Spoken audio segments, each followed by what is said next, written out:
चूनिया शहर और गिरदोनवा में आवारा कुत्तों का राज। रेस्क्यू जरा के मुताबिक इलाहाबाद रोड मीरकोट नहर के करीब आवारा कुत्तों ने 4 मोटरसाइकिल सवार फैमिली पर हमला कर दिया।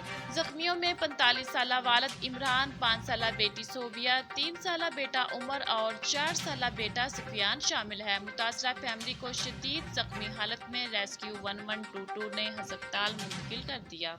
चूनिया में खौफ के मारे शहरियों ने डीसी कसूर आसिया गिल और असिस्टेंट कमिश्नर रिजवानुल हक से नोटिस लेने और आवारा कुत्तों को तलब करने का मुतालबा किया है।